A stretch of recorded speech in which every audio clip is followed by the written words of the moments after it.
కోల్కతాలో విపక్ష పార్టీలన్నీ మహాసభ నిర్వహించాయి. తమకు ఎక్కడా నాయకత్వ సమస్య లేదని తడబాటు లేకుండా నిరూపించాయి. అందరూ నాయకులేనని చెప్పుకోగలిగారు. కానీ నడిపించే వాళ్ళు ఒకరుండాలి. ఆ నాయకుడెవరు? బీజేపీ విసురుతున్న సవాళ్లకు వారి దగ్గర సమాధానం ఉందా?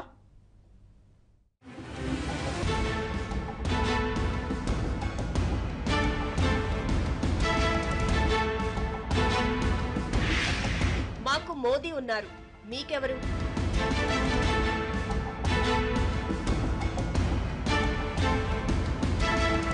బీజేపీకి వ్యతిరేకంగా కూటమిగా ఏర్పడిన విపక్ష పార్టీలకు ఇటీవలి కాలంలో కాషాయ నేతల నుంచి వచ్చే మొట్టమొదటి ప్రశ్న ఇదే. దీనికి కూటమి నేతల దగ్గర సమాధానం లేదు. సమాధానం సిద్ధం చేసుకోవాల్సిన పరిస్థితి వస్తే కూటమిలో చిక్కులు ప్రారంభమవుతాయి.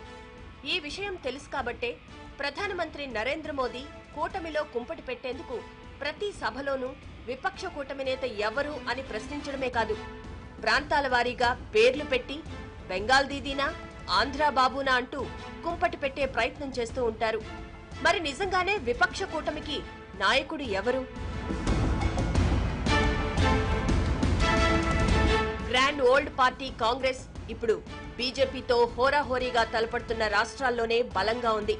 తెలంగాణ వంటి చాలా కొద్ది రాష్ట్రాల్లో మాత్రమే ప్రాంతీయ పార్టీలతో ముఖాముఖి తలపడుతోంది. మిగతా రాష్ట్రాల్లో ప్రాంతీయ పార్టీలు బీజేపీతో తలపడుతున్నాయి. ఫలితంగా ఇప్పుడు బీజేపీ అందరికీ రాజకీయ ప్రత్యర్థిగా మారింది. కాబట్టి ప్రాంతీయ పార్టీలు అవునన్నా కాదన్నా కాంగ్రెస్ విషయంలో కాస్తంత సానుకూల దృక్పథంతో ఉండి తీరాల్సిందే. అదే పరిస్థితి ఇప్పుడు కనిపిస్తోంది. మరి అలా ఉన్నంత మాత్రాన కాంగ్రెస్ పార్టీ నాయకత్వాన్ని అంగీకరించే అవకాశం లేదు. తమ తమ రాష్ట్రాల్లో మళ్లీ కాంగ్రెస్ బలపడే అవకాశం ఆయా పార్టీలు ఇవ్వవు. అందుకే ఎన్నికలకు ముందు వారు రాహుల్ నాయకత్వాన్ని అంగీకరించడానికి సిద్ధంగా లేరు. మరి కూటమికి నాయకుడెవరు?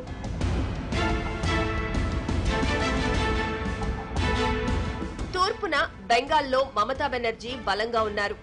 ఆమె ప్రత్యర్థులకు అందనంత దూరంలో ఉన్నారు. బెంగాల్లో క్లీన్ స్వీప్ చేస్తారన్న అంచనాలు ఉన్నాయి. అందుకే ఆమె ఈసారి కోల్కతా నుంచి ఢిల్లీపై గురిపెట్టారు. తమ ప్రధానమంత్రి అభ్యర్థి మమతా బెనర్జీయేనని తృణమూల్ ఎప్పుడో అధికారిక ప్రకటన విడుదల చేసింది. ఇక ఉత్తరప్రదేశ్ లో మాయావతి, అఖిలేష్ యాదవ్ కూటమి కట్టారు. వీరి కూటమిలోని ఓ అంశం అవకాశం వస్తే మాయావతి ప్రధానమంత్రి అభ్యర్థిత్వానికి మద్దతివ్వడం. ఈ విషయం అఖిలేష్ బహిరంగంగానే చెబుతున్నారు. ఇక దక్షిణాదిలో కేసీఆర్ కాంగ్రెసేతర, బీజేపీయేతర ఫ్రంట్ ఏర్పాటు చేశారు. దానిలో ఇప్పటికే వైసీపీ మాత్రమే ఉంది. కానీ ఫ్రంట్ పరిమాణం ఎంత అన్నది కాదు, ఎన్ని సీట్లు ఉన్నాయన్నది లెక్క. కేసీఆర్ కూడా కేంద్ర రాజకీయాలపై వెళ్లాలన్న ఉద్దేశంతోనే ఫ్రంట్ పెట్టారనేది బహిరంగ రహస్యం. ఇక టీడీపీ అధినేత చంద్రబాబు బీజేపీని వ్యతిరేకించే పార్టీలన్నింటినీ ఏకతాటిపైకి తెచ్చేందుకు అన్ని రకాల ప్రయత్నాలు చేస్తున్నారు. వీరిలో కేసీఆర్ కూటమి మినహా మిగతా అందరిది మొదట బీజేపీపై వ్యతిరేకత. ఆ క్రమంలో కాంగ్రెస్ ను కూడా కలుపుకుంటున్నారు. మరి వీరిలో నడిపించే నాయకుడు ఎవరన్నది ఆసక్తికరంగా మారింది. వచ్చే ఎన్నికల్లో కాంగ్రెస్ పార్టీ 150కి పైగా లోక్సభ సీట్లు సాధిస్తే ఇతర ప్రాంతీయ పార్టీలన్నీ మరో మాటకు అవకాశం లేకుండా మద్దతిచ్చే అవకాశం ఉంది. అప్పుడు రాహులే ప్రధానమంత్రి కావచ్చు. అంతకంటే తక్కువ సీట్లు వస్తే మాత్రం ప్రాంతీయ పార్టీల కూటమి నుంచి ఓ నేత పుట్టుకురావచ్చు. ఆ నేత అందరికీ ఆమోదయోగ్యుడై ఉండాలి. ఇది ఎలా సాధ్యమవుతుందని బీజేపీ ప్రశ్న. ఎందుకంటే మమతా బెనర్జీ నాయకత్వాన్ని వామపక్షాలు వ్యతిరేకిస్తాయి. మాయావతి నాయకత్వాన్ని కాంగ్రెస్ ఆహ్వానించదు. అందరూ ఆమోదించే నేతలు ఉంటే వారికి సీట్ల పరంగా తక్కువ ఉండొచ్చు. ఇలా అన్ని కలిసి రావాలంటే చాలా సమస్యలుంటాయి. ఈ చిక్కుముళ్లను ముందుగానే సమస్యగా మార్చుకోవడం తెలివి తక్కువతనమని అన్ని రాజకీయ పార్టీల నేతలకు తెలుసు. కాబట్టి కోల్కతాలో జరిగిన ర్యాలీలో ఈ అంశం ప్రస్తావనకు రానీలేదు. రాహులే ప్రధాని అన్న స్టాలిన్ తానే ప్రధానమంత్రి అభ్యర్థి అని మమతా బెనర్జీ సహా అందరూ ఒకే వేదికను పంచుకున్నారు. తమ ఎజెండా బీజేపీని ఓడించడమేనని ప్రకటించారు. కానీ బీజేపీ మాత్రం కూటమి నాయకత్వం అంశాన్ని రాజకీయం చేస్తూనే ఉంటుంది. మరి ఎలా విపక్ష కూటమి ప్రజలకు సమాధానం చెప్పగలుగుతుంది? కూటమికి నాయకుడిగా ఎవరిని ప్రొజెక్ట్ చేస్తుంది? మోదీకి ప్రత్యామ్నాయం చూపించగలుగుతారా?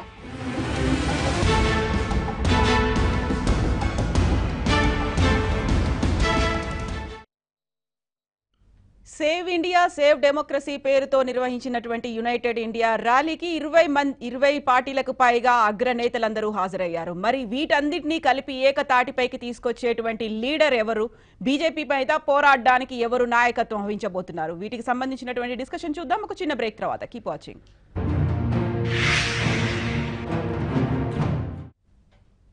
యునైటెడ్ ఇండియా ర్యాలీ కోల్కతాలో జరిగింది. 20 పార్టీలకు పైగా అగ్రనేతలందరూ హాజరయ్యారు. 2019 సార్వత్రిక ఎన్నికల నాటికి ఎవరి అధ్యక్షతన ముందుకు వెళ్లనున్నారు, ఎవరు నాయకుడు కాబోతున్నారు? ఈ డిస్కషన్ లో పార్టిసిపేట్ చేయడానికి ప్రస్తుతం మనతో పాటుగా ఉన్నారు AP Congress general secretary Gautam గారు. వెరీ గుడ్ ఈవినింగ్ అండి. ఇక నెల్లూరు నుంచి బీజేపీ అధికార ప్రతినిధి కర్నాటి ఆంజనేయ రెడ్డి గారు ఉన్నారు. విజయవాడ నుంచి AP TDP senior leader Gorantla Butchaiah Chowdary garu ఉన్నారు. వెరీ గుడ్ ఈవినింగ్ అండి. బుచ్చయ్య చౌదరి గారు, ఫస్ట్ మీతోనే స్టార్ట్ చేద్దాము. 20 పార్టీలకు పైగా అగ్రనేతలందరూ హాజరైపోయారు. కాకపోతే ఒకే ఒక మాట ప్రధాని మోదీ దగ్గర నుంచి వస్తోంది, ఒక క్వశ్చన్ అనేది వస్తోంది. ఎవరి అధ్యక్షతన ముందుకెళ్లబోతున్నారు? బెంగాల్ దీదీ అవుతున్నారా, లేకుంటే ఆంధ్ర బాబు అధ్యక్షతన మీరు వెళ్లబోతున్నారా అని బీజేపీ నేతలు కూడా అదే చెప్తున్నారు. మా వైపు మోదీ ఉన్నారు, మీ వైపు ఎవరున్నారని. దీన్ని మీరు ఎలా చూస్తున్నారు? ఈ ప్రశ్నకి సమాధానం ఏదైనా ఉందా మీ దగ్గర? ప్రజాస్వామ్యంలో భారతదేశంలో అనేక ప్రాంతీయ పార్టీలు ఉన్నాయి, అనేక జాతులు మతాల సంగమం భారతదేశం. ఇది విభిన్న ప్రాంతాలకి విభిన్న అవసరాలు ఉన్నాయి, విభిన్న జాతులు సంస్కృతుల సమ్మేళనం భారతదేశం. ఇలాంటి భారతదేశంలో ప్రజాస్వామ్య మనుగడకి ఒక నియంతృత్వ పోగడతో పోయే పార్టీ కంటే అందరూ కలిసి సమాన భాగస్వామ్యం వహించి రాష్ట్రాల హక్కులను హరించకుండా చూసే ఒక సమ్మిళితమైన విధానాల్లో వెళ్లాల్సిన అవసరం ఉంది. దానికి ఇవాళ ఒక కూటమి ఏర్పాటైంది. ఇది ఇవాళ కాదు, 1971 నుంచి కూటములు ఏర్పాటవుతున్నాయి. రామారావు గారి సారథ్యంలో ఆ రోజున యునైటెడ్ ఫ్రంట్ ఏర్పాటైనా, లేక నేషనల్ ఫ్రంట్ ఏర్పాటైనా అవన్నీ కూడా అనేక ప్రయోగాలు నడుస్తూ ఉన్నాయి. నియంతృత్వ పోకడల నుంచి కాపాడాల్సిన అవసరం ఈ దేశానికి అవసరం ఉంది. ఎందుకంటే ఒక జాతీయ పార్టీగా మొదటి నుంచి కాంగ్రెస్ ఉంది, మధ్యలో కొంచెం ఒంటెత్తు పోగొట్ల పోవటం వల్ల వాళ్ళు దెబ్బతిన్నారు. వాళ్ళు కొంచెం గుణపాఠాలు కూడా వచ్చి వాళ్ళు కూడా మార్పులు చేర్పులు గురవుతోంది. కాంగ్రెస్ పార్టీ కూడా ఆ ఏకఛత్రాధిపత్యం నుంచి ప్రజాస్వామ్యతంగా మారే పరిస్థితి వస్తూ ఉంది. అలాగే ఒకప్పుడు చాలా చిన్న పార్టీగా 2 సీట్లు, తెలుగుదేశం పార్టీకి 38 సీట్లు ఉంటే ప్రాంతీయ పార్టీకి 2 సీట్లతో జాతీయ పార్టీగా ఉన్న బీజేపీ ఉన్న రోజుల నుంచి ఇవాళ అత్యున్నతమైన స్థానాలు సాధించి వాళ్ళ మోడీ గారి నాయకత్వంలో ప్రభుత్వం ఏర్పాటైంది. కానీ మోడీ గారు ఏదైతే ప్రజాస్వామ్యతంగా ఇతర పార్టీల సహకారంతో వచ్చి ఆయనకి మెజార్టీ వచ్చిందన్న ఒక భావనతోటి వాళ్ళ సెమీ డిక్టేటర్షిప్ గా వెళ్తున్నారు. ఇతర పార్టీలను కానీ ఇతర ప్రాంతాలను కానీ గౌరవించే విధానంలో లేదు. దాని పర్యవసానంగా అనేక మంది వారితో కలిసిన వాళ్ళంతా బయటకు వచ్చేసి వేధించి మోడీ గారితో అమిత్ షా గారితో విభేదించి బయటకు వచ్చారు. ఈ పరిస్థితుల్లో అనేక పార్టీలు మరలా కలయిక వస్తున్నాయి. ఎందుకంటే ఆంధ్రప్రదేశ్ పరిస్థితులు వేరు, బీహార్ పరిస్థితులు వేరు, బెంగాల్ పరిస్థితులు వేరు, తమిళనాడు పరిస్థితులు వేరు. ఏ రాష్ట్రానికి ఆ రాష్ట్రం విభిన్న పరిస్థితులు ఉన్నప్పుడు ఒక సమిష్టి ఎజెండాతోటి ముందుకు రావడం కోసం ప్రయత్నం జరుగుతోంది. ఎందుకంటే ఒక భావన, మోడీ గారు ఏదో ఈ దేశాన్ని ఉద్ధరిస్తారన్న భావంతో ఆయన అత్యంత మెజార్టీ ఇచ్చారు. ఏం జరిగింది? అన్ని వ్యవస్థలు భ్రష్టు పట్టిస్తా ఉన్నారు. ఆర్థిక వ్యవస్థ కుప్పగొలుతూ ఉంది. ఇవాళ మన్మోహన్ సింగ్ గారు కానీ, అదేవిధంగా వారు పివి నరసింహారావు గారు తర్వాత వచ్చిన సంస్కరణ ఫలితాలు దేశానికి వస్తామంటే దాని తిరోగమనంలో నిలుతా ఉన్నారు. ఇవాళ అన్ని ఏదో వ్యవస్థలు ఉన్నాయో ప్రజాస్వామ్యంగా న్యాయ వ్యవస్థ దగ్గర నుంచి అన్ని వ్యవస్థలు భ్రష్టు పట్టిస్తా ఉన్నారు. ఇవాళ మనం చూస్తా ఉన్నాం. ఈ పరిస్థితుల్లో ఎవరి నాయకత్వం? అందరూ కలిపి భావస్వారూప్యంతో ఒక ఎజెండా పెట్టుకుని రాష్ట్రాలకి గౌరవించేలాగా, రాష్ట్రాల మీద పెత్తనం చేయకుండా సంపదని సక్రమైన విధానంలో వెనుకబడ్డ ప్రాంతాలకి వెనుకబడ్డతనాన్ని తొలగించడం కోసం కార్యాచరణతో ముందుకు సాగాలి. మీరు చెప్పిన ఎజెండా ఏది అమలు కాలేదు గనక, రైతాంగ సంక్షోభంలో ఉంది గనక అనేక రాష్ట్రాలకు, ముఖ్యంగా ఆంధ్రప్రదేశ్ లాంటి రాష్ట్రాలకు తీవ్ర అన్యాయం జరిగింది. మీరు చెప్పింది ఇవ్వలే. పార్లమెంటులో చట్టం చేసేటప్పుడు చెప్పిన ఇవ్వకపోగా ఎదురు తిరిగి మాకు అన్యాయం చేస్తున్నా కనుక మా విధానంలో మేము వెళ్తున్నాం. ఇవాళ మమతా బెనర్జీ గారు ఉంటారా, లేక చంద్రబాబు గారు ఉంటారా, లేక లాలూ ప్రసాద్ గారు ఉంటారా, లేక ఎవరన్నా రావచ్చు, ఇవాళ శరద్ పవార్ గారు కావచ్చు. ఇవాళ ఒకనాటి పరిస్థితి మళ్ళా పునరావృతమైంది దేశంలో. ఒక డిక్టేటర్షిప్ కి వ్యతిరేకంగా ఇన్ని పార్టీలు కలిసినాయి అంటే ఒకసారి అర్థం చేసుకోండి. 20 పార్టీలు ఇవాళ బెంగాల్లో ర్యాలీలో పాల్గొని భారతదేశాన్ని రక్షించాలి, ప్రజాస్వామ్యాన్ని రక్షించాలని ఏకత్రాటి మీదకి వచ్చారంటే దాని నిరసన ఏంటో అర్థం చేసుకోవాల్సిన అవసరం ఉంది. అందుకని ఎవరి నాయకత్వం? అందరూ కలిపి ఒక కామన్ ఎజెండాని ఏర్పాటు చేసుకున్న తర్వాత ప్రధానమంత్రిత్వం తర్వాత గెలిచి అధికారంలోకి వచ్చిన తర్వాత మెజార్టీ అభిప్రాయం ప్రకారం ప్రధానమంత్రి ఎన్నుకుంటారు. ఇప్పుడు జరిగే పరిణామాలు అది. ఇవాళ ఎవరో ఒకరు ఉంటారు, కన్వీనర్గా పెడతారు. అందరూ కలిపి ఒక కామన్ ఎజెండా నిర్ణయించుకున్న తర్వాత ఒక కన్వీనర్ని పెడతారు. ఆ కన్వీనరే ప్రధానమంత్రి అభ్యర్థి కాదు. కన్వీనర్ అన్ని పార్టీలను సమన్వయం చేసేదానికి ప్రయత్నం జరుగుతుంది. ఆ విధంగా మా వారికి మేము ప్రయత్నం చేస్తున్నాం. చంద్రబాబు గారు ఆ విధంగా అందరినీ కలపడం కోసం ప్రయత్నం జరుగుతూ ఉంది. ఇవాళ చంద్రబాబు గారు చెప్పి నేను ప్రధానమంత్రి అభ్యర్థిని కానని తేల్చి చెప్పారు. ఆయన స్పష్టంగా చెప్పారు. చెప్పి బీజేపీని అధికారం నుంచి దించి ప్రజాస్వామ్యాన్ని కాపాడాలన్న లక్ష్యంలో మేము ముందుకు వెళ్తున్నాం. ఆ లైన్లో మేము వెళ్తాం. ఎస్ గౌతమ్ గారు, బుచ్చే చౌదరి గారు చాలా క్లియర్ గా చెప్తున్నారు. ఒక కన్వీనర్ ఉంటారు ఇన్ని పార్టీలని సమన్వయం చేసుకుంటూ ఏకతాటిపై తీసుకురావడానికి, ముందుకెళ్లడానికి. బట్ అంత ఈజీగానే కనిపిస్తుందా ప్రధానమంత్రి అభ్యర్థి ఎవరు అనేది తెలియకుండానే ముందుకెళ్లడం అనేది? మా వైపు మోదీ ఉన్నాడని చాలా క్లియర్ గా బీజేపీ నేతలు చెప్తున్న నేపథ్యంలో మోదీ హఠావో అనే నినాదంతో వచ్చినటువంటి మహాకూటమి ఎవరు అభ్యర్థి, వీరి నాయకత్వంలో మేము వెళ్తున్నామనేది ఇన్ని పార్టీలు ఎవరంతటి వాళ్ళు మేమే, మాయావతి కావచ్చు, మమతా బెనర్జీ కావచ్చు, ప్రతి ఒక్కరూ మేమే ప్రధానమంత్రి అభ్యర్థులమని చెప్పినప్పటికీ రాహుల్ గాంధీ అభ్యర్థిత్వాన్ని స్టాలిన్ మద్దతు ఇచ్చినా సీతారాం యేచూరి ఇలాంటి వాళ్ళు అప్పుడే ఎందుకు అంత తొందర, ఇలాంటి అన్నటువంటి విషయాలన్నీ మనం గమనించినప్పుడు ఎలా ముందుకెళ్తారు? వీళ్ళందరినీ సమన్వయం చేయడం ఈజీగానే అనిపిస్తోందా మీకు? ఒకటి ఏంటంటే మనం ప్రస్తుత 2019 రాజకీయ పరిణామాలను 2014, 2009, 2004 94 నుంచి కూడా భారతదేశంలో సంకీర్ణ రాజకీయాలు నడుస్తున్నాయి, కూటమి రాజకీయాలు నడుస్తున్నాయి. ఎన్డీఏ నడిచింది, యూపీఏ 1 వచ్చింది, యూపీఏ 2 వచ్చింది, మళ్ళీ ఎన్డీఏ 2 వచ్చింది. సో దాదాపు 20 ఏళ్ళు సంకీర్ణ కూటములతోటే జాతీయ స్థాయిలో పార్టీలు ప్రభుత్వాలను నడుపుతున్నాయి. సో జాతీయ పార్టీలకి జాతీయ నాయకత్వం ఉంటుంది. జాతీయ పార్టీలకి చాలా రాష్ట్రాల్లో అధికారంలోనో ప్రతిపక్షంలోనో జాతీయ పార్టీకి ఉండే అవకాశం ఉంది. అలా అని జాతీయ నాయకులు ప్రతి ప్రాంతాన్ని కూడా ప్రభావితం చేసేసి అతని ద్వారానే ఓట్లు పడిపోతున్నాయని చెప్పడానికి ఏమీ లేదు. ఉదాహరణకి ఆంధ్రప్రదేశ్లో మోడీ గారు ఇప్పుడు జాతీయ అధ్యక్షుడిగా, జాతీయ ప్రధానమంత్రి అభ్యర్థి, లేదా ప్రధానమంత్రి అమిత్ షా జాతీయ నాయకుడు, జాతీయ పార్టీ అది చాలా రాష్ట్రాలు.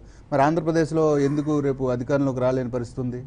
రేపు తెలంగాణలో ఎందుకు అధికారంలోకి రాలేదు? అంటే జాతీయ పార్టీలు అయినా ఆయా ప్రాంతాల్లో ప్రభావం చూపలేని పరిస్థితులు ఉన్నాయి. ఒక ఫ్యాక్ట్. ప్రాంతీయ పార్టీలు పక్క రాష్ట్రంలో ప్రభావం చూపలేవు. ఒక రాష్ట్రానికి పరిమితమైన పార్టీలు పక్క రాష్ట్రాల్లో ప్రభావం చూపలేవు. ఇది ఒక వాస్తవ పరిస్థితి అయినప్పుడు ఇప్పుడు జరుగుతున్న పరిణామం ఏంటి? ఎన్డీఏ మోడీ గారిది కూడా ఒక కూటమి. ఈవేళ మోడీ గారు పరిపాలనిస్తున్న పాలన కూడా ఒక కూటమే. సొంతంగా భారతీయ జనతా పార్టీకి సంపూర్ణంగా మెజారిటీ ఇచ్చినా ప్రజలు కూటమితోటే వెళ్తున్నారు. పోనీ మేము ఒక్కళ్ళమే వెళ్తున్నాం రేపు పార్టీకి, మాకు కూటమి అవసరం లేదు, ప్రాంతీయ పార్టీలతో మాకు పని లేదు, 2019లో ఇదిగో నేను ఒక్కడనే వస్తున్నా, మీకు ఎవరు ఒక్కళ్ళు వస్తున్నారు చెప్పండి అంటే ఆ సవాల్ని ప్రతిపక్షాలు స్వీకరించవచ్చు. ఇప్పుడు ఆ పరిస్థితి కూడా లేదు. భారతీయ జనతా పార్టీ బీజేపీకి 2014లో ఉండే కూటమి పక్షాలు ఈవేళ 10 పార్టీలు ఆ పార్టీతో లేవు, బయటకు వచ్చేసాయి. మరి ఎవరు చెప్తున్నారు అంటే బీజేపీ చెప్తుంది మేమే నాయకుడు, మాకు మీకు ఎవరున్నారని. సో అలా ఇప్పుడు జాతీయ పార్టీగా మేము చెప్తాం, కాంగ్రెస్ పార్టీ ఒక జాతీయ పార్టీగా మాకు రాహుల్ గాంధీ ఉన్నాడని మేము చెప్తాం, లేదా యూపీఏ చైర్మన్గా సోనియా గాంధీ ఉన్నారని చెప్తాం. కాదు, ఇంకా ప్రయత్నాలు జరుగుతున్నాయి. యూపీఏకులు రాని పక్షాలు కూడా మోడీ గారిని వ్యతిరేకించి బయటకు వచ్చిన వాళ్ళు లేదా బయట ఉన్నవాళ్ళు ఇప్పుడు మోడీ గారిని ఓడించాలని ప్రయత్నం చేస్తున్నారు. అప్పుడు కాంగ్రెస్ పార్టీగా మా ప్రధాన లక్ష్యం ఏంటంటే ఇప్పుడు ఉన్నటువంటి మోడీ గారి యొక్క నియంతృత్వ పాలన, రాజ్యాంగ వ్యవస్థలను ధ్వంసం చేసే పాలన, నియంతృత్వంగా ప్రాంతీయ పార్టీలని లేదా రాజకీయ పక్షాలని చీల్చి ఒక అస్తవ్యస్తంగా పాలించేటువంటి పాలన అంతమొందించాలంటే కాంగ్రెస్ పార్టీగా ప్రధాన లక్ష్యం భారతీయ జనతా పార్టీని అధికారంలోకి దించడం. కనుక అన్ని ప్రాంతీయ పార్టీలతో సమైక్యతని సాధించడం. ప్రధాన అభ్యర్థి వివాదం లేదా ప్రధాని నాయకుడు ఎవరు అనేటువంటి వివాదంలోకి కాంగ్రెస్ పార్టీ పోదలుచుకోలేదు. అది మా రాజకీయ వ్యూహం. కాంగ్రెస్ పార్టీగా నన్ను అడిగితే మా ప్రధాన అభ్యర్థి రాహుల్ అనే చెప్తాను నేను మా పార్టీకి. అలా అని చంద్రబాబు పార్టీకి ప్రధాన అభ్యర్థి రాహుల్ ఉండమని నేను ఎందుకు చెప్తా? చంద్రబాబు నాయుడే కావచ్చు ఆ పార్టీకి, మమతా బెనర్జీ కావచ్చు, మాయావతి కావచ్చు. కానీ అందరి మధ్య ఒక ఏకాభిప్రాయం వస్తుంది ఏంటంటే ప్రధానమంత్రి సంగతి దేవుడు మన తర్వాత, ముందు ఈ రకమైనటువంటి నియంతృత్వ పాలనని అంతమొందించాలి. అది లక్ష్యం, అది నాయకుడు. కౌన్ బెరేగా నాయకు అంటే ఎవరు? ప్రతి నాయకులు కనిపిస్తున్నారు అక్కడ. Modi and Amit Shah and BJP ప్రతి నాయకులు స్పష్టంగా ఉన్నారు. నాయకుడు ఎవరు? వాళ్ళని ఓడించడం వాళ్ళందరూ నాయకులే. అనేక మంది నాయకులు ఉన్నారు, ఒక్క నాయకుడు లేడు ఇప్పుడు. అందుకని ఈ కూటమి అనేది 2019లో ఇది ఒక రాంగ్ నోషన్ ప్రజలకి పంపించడం. ఏది మాకు మోడీ ఉన్నాడు మీకు ఎవరు ఉన్నారు అంటే ఎవరు లేక మోడీలాగే ముఖ్యమంత్రులు చేసిన వాళ్ళు ఉన్నారు, మోడీలాగే ప్రధానమంత్రులు చేసిన వాళ్ళు ఉన్నారు, లేకపోతే మోడీలాగే జాతీయ పార్టీకి నాయకత్వం ఇస్తున్న వాళ్ళు ఉన్నారు, లేఖన వాళ్ళు లేరు కదా. దేశాన్ని పాలించిన అనుభవం ఉన్న కాంగ్రెస్ పార్టీ ఉంది. ముఖ్యమంత్రిలో నేను ముఖ్యమంత్రి గుజరాత్ చేశానంటే మమతా బెనర్జీ ఉంది, నీకన్నా ముందు ముఖ్యమంత్రి అని చంద్రబాబు నాయుడు ఉన్నాడు, లేకపోతే మాయావతి ఉంది, అఖిలేష్ ఉన్నాడు, అందరు ముఖ్యమంత్రులు ఉన్నారు. కనుక నాయకుడు ఎవరనంటే ఈ కూటమిని ఓడించే కూటమే నాయకులు. అందుకని ఆ కూటమిని ఎవరు లీడ్ చేస్తారు, సింగిల్ పర్సన్ ఎవరు అవసరం. అనేక మంది నాయకులు కలిసి మిమ్మల్ని ఓడించడానికి నాయకత్వంతో కూటమి వస్తుంది. కూటమే నాయకురాలు. అది నేను చెప్పిన నాయకుడైనా నాయకురాలైనా ఆ కూటమి అనేది నేను చెప్పదలుచుకున్నాను. ఆంజనేయ రెడ్డి గారు, రాష్ట్రాల రాజకీయాలతో సంబంధం లేకుండా దేశమంతా ఏకమైంది, మోదీని ఓడించాలి, మోదీ హఠావో అనే నినాదం ఈ రోజంతా ప్రతిధ్వనించినటువంటి నేపథ్యంలో ప్రతి నాయకులుగా కనిపిస్తున్నారు. వీళ్ళని ఓడించడమే ప్రధాన లక్ష్యం అని ఈ రోజు ఏదైతే మహాకూటమి సభలో ర్యాలీలో పార్టిసిపేట్ చేసినటువంటి పార్టీలన్నీ చెప్తున్నాయి. మరి మీరెందుకు ఆ క్వశ్చన్ బెంగాల్ దీదీ అవుతారా లేకుంటే ఆంధ్ర బాబు అవుతారా అనే క్వశ్చన్ ని మీరెందుకు పెడుతున్నారు? పీఎం గా మోదీ పనికిరాడు, ఆయన్ని వదిలించుకోవాలి అనే నినాదమే మోదీ హఠావోతో ఈ రోజు సభ జరిగిన నేపథ్యంలో మోదీకి సంబంధించి కాకుండా ప్రత్యర్థి పార్టీలో ఎవరుంటారు అనే క్వశ్చన్ మీరెందుకు వేస్తున్నారు? మేడం, కవిత మేడం వాళ్ళు ఇద్దరు చాలా సీనియర్ నాయకులు. బుచ్చే చౌదరి గారు అయితే చాలా సీనియర్ నాయకులు, వారు మంత్రిగా చేశారు, శాసనసభ్యులు అనేక సంవత్సరాల నుంచి ఉన్నారు. Gautam is very good friend of mine, ఆయన చాలా సీనియర్ నాయకులు. వాళ్ళిద్దరూ మాట్లాడుతున్నంతసేపు నేను ఒక్క మాట కూడా మాట్లాడలేదు. దయచేసి వాళ్ళకి సమాధానం చెప్పవలసిన బాధ్యత నాది. అందువల్ల వాళ్ళిద్దరిని నేను రిక్వెస్ట్ చేస్తున్నానంటే మధ్యలో మీరు జోక్యం చేసుకోవద్దు. నేను మాట్లాడిన తర్వాత నేను మాట్లాడిన దాని మీద మీరు కౌంటర్ ఇవ్వచ్చు, నాకేం అభ్యంతరం లేదు.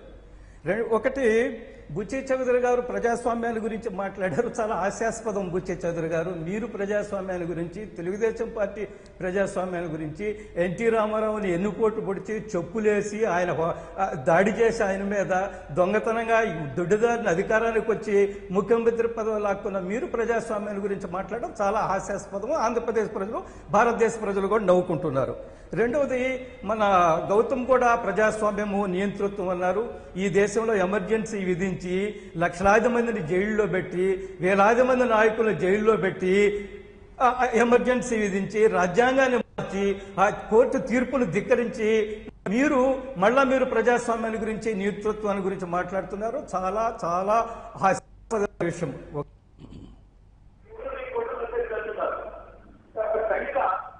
కవిత, భారతదేశ రాజకీయాల్లో ఒక్కసారి మనం పరిశీలించాలా. 1947 నుంచి స్వతంత్రం వచ్చినప్పటి నుంచి కూడా ఏ రాజకీయ పార్టీ అయినా అధికారానికి వచ్చిన ప్రతి రాజకీయ పార్టీ కూడా వారి ప్రధానమంత్రి అభ్యర్థి ఎవరో ముందు ప్రకటించి ఎన్నికల్లో వచ్చి విజయం సాధించడమా ఓడిపోవడమా జరిగింది.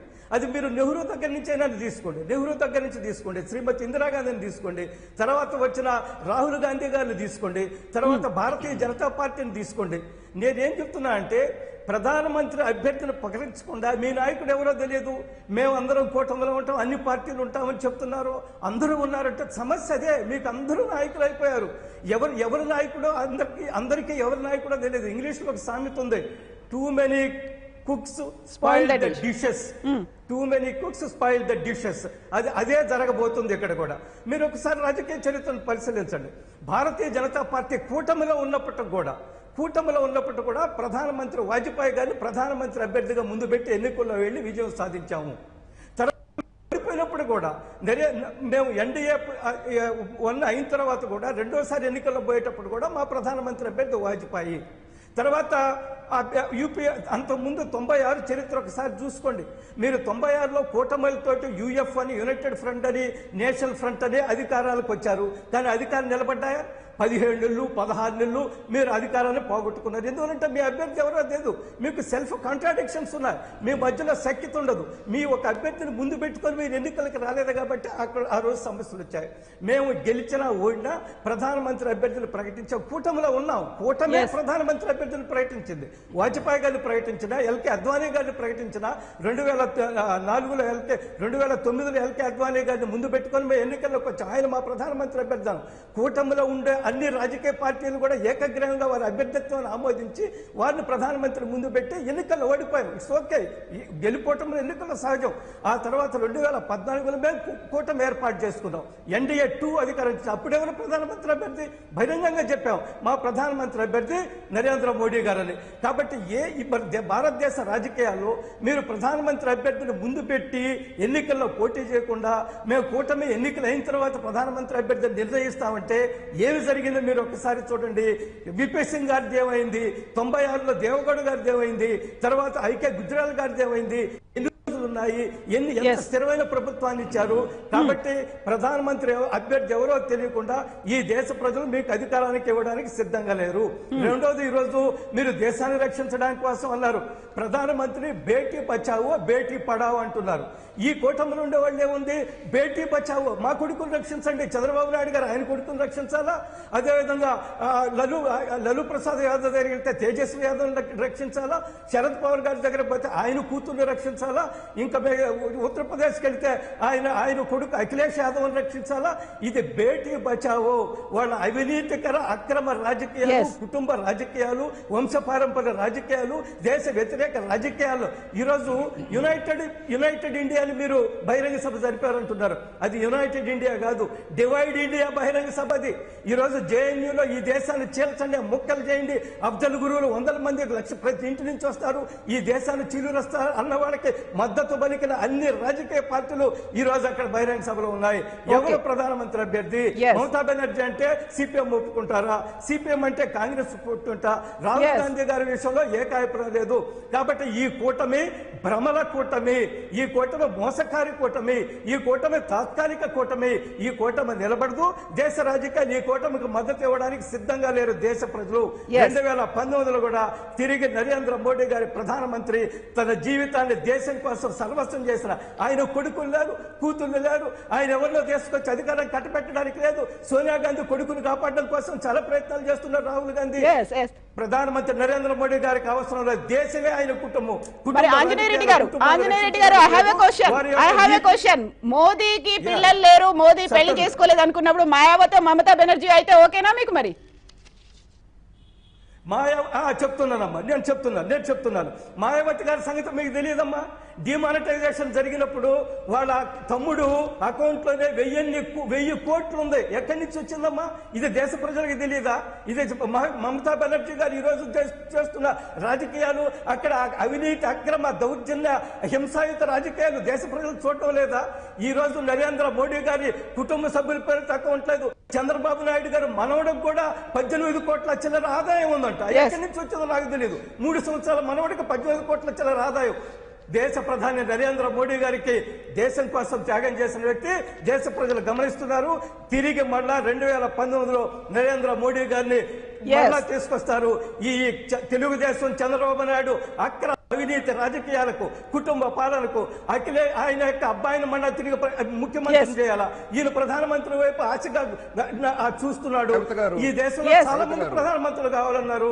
కానీ వాళ్ళు చూద్దాం, దేశ ప్రజలు గమనిస్తారు. 2019 ఎన్నికల్లో చౌదరి గారు మీ దగ్గరికి వస్తాను. అయితే బీజేపీ ఇతర పార్టీలన్నీ ఈ రోజు మహాకూటమి యునైటెడ్ ఇండియా ర్యాలీ పేరుతో ఏకమయ్యాయి. ఈ నేపథ్యంలోనే బీజేపీ ఇతర కాంగ్రెస్ ఇతర కూటమితో ఫెడరల్ ఫ్రంట్ తో ముందుకొచ్చినటువంటి టీఆర్ఎస్ పార్టీ ఈ రోజు జరిగినటువంటి సభని ఎలా